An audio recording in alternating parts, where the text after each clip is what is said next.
여러분, 지금 3월인가요? 이 가게나 기업의 신용 상태를 보면 굉장히 긍정적으로 나왔습니다. 내렸다니까요. 당장 보면요, 3월 말 기준으로 봤을 때 국내 은행들의 원화대출 연체율이요. 연체율이 이제 1개월 이상 원리금을 연체하면 연체가 되거든요.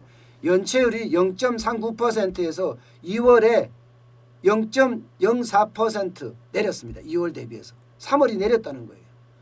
3월 기준으로 봤을 때는요. 2007년이면 금융위기가 오기 전이죠. 2007년 이후로 13년 만에 가장 낮은 수준이라고 해요.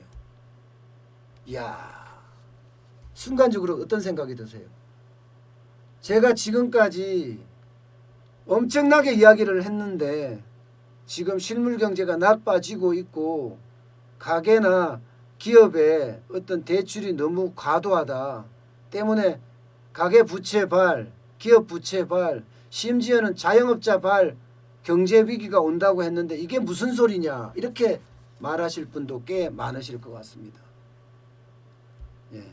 그런데요, 제 말이 틀리지는 않았습니다. 제가 계속해서 분석을 해드리겠습니다. 일단 3월 말 기준으로 본 게 이제 은행의 어떤 특수성을 좀 감안을 해줘야 합니다. 왜냐하면 분기 말에 연체 채권 규모를 정리를 합니다. 또 연체가 되면 빨리 갚으라고 닥달도 하고요. 예. 이게 기본적으로 정리하는 규모가 크고 또 빨리 갚으라고 이야기하는 대출 회수를 굉장히 열심히 합니다. 분기 말에는. 일단 그러기 때문에 좀 뭐라고 하나 연체율이 줄어들었다 이렇게 지금 평가하고 있고요. 그렇다고 하더라도 연체율 지표가 이 정도면 굉장히 떨어지는 것 아니냐. 예, 그렇게 또 이야기할 수도 있습니다. 예, 일단 연체율이 떨어진다. 요 정도라고 넘어가시죠. 제가 결론을 지어드리겠습니다. 또 하나는요. 카드론 금액도 감소세로 돌아섰습니다. 카드론. 대한민국의 7대 카드사 이러면 신한, 삼성, KB, 현대, 롯데, 우리, 하나카드 이거 전업카드사잖아요. 지난달에 보면요. 지난달이면 4월입니다. 4월에 카드론 금액이 3조 5,851억 원이었습니다. 3월에 대비하면 17.1% 줄어들었어요. 3월에는 4조 3,242억 원이었거든요. 무려 말입니다. 7,391억 원이 줄어들었습니다. 카드론만 이렇게 줄어드는 게 아니라 현금 서비스도 감소했습니다. 4월에 보면 3조 8,648억 원이에요. 작년 같은 달은 4조 2,755억 원입니다. 9.6% 줄어들었습니다. 금액으로는 4,107억 원이나 줄어들었어요.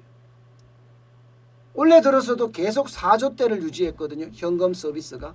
1월에는 4조 2천억, 2월에는 4조 2,300억, 3월에는 4조 4천억 이렇게 말입니다. 그런데 4월에 3조 원대로 떨어졌어요. 야, 엄청나게 떨어진 거잖아요.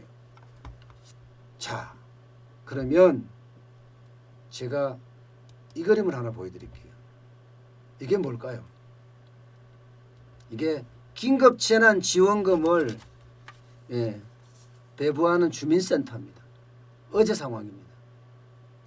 이 긴급재난지원금 이게 가게에도 기업에도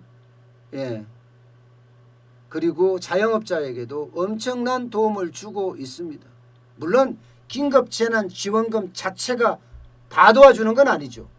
여기에 대출 만기 연장 계속 해왔잖아요. 그죠? 그 다음에 이자, 상환, 유예 더 멀리 했습니다. 다시 말해서 정부가 금융 지원을 엄청나게 하기 때문에 단기적으로 봤을 때 연체율도 떨어지고요. 카드론도 적어지고요.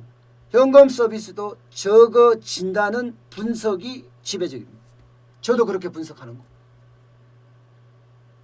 보이기에는 가게나 기업의 신용 등급이 좋아졌다 이렇게 분석할 수 있겠지만 실제 안으로 들어가 보면 그게 아니라는 거죠.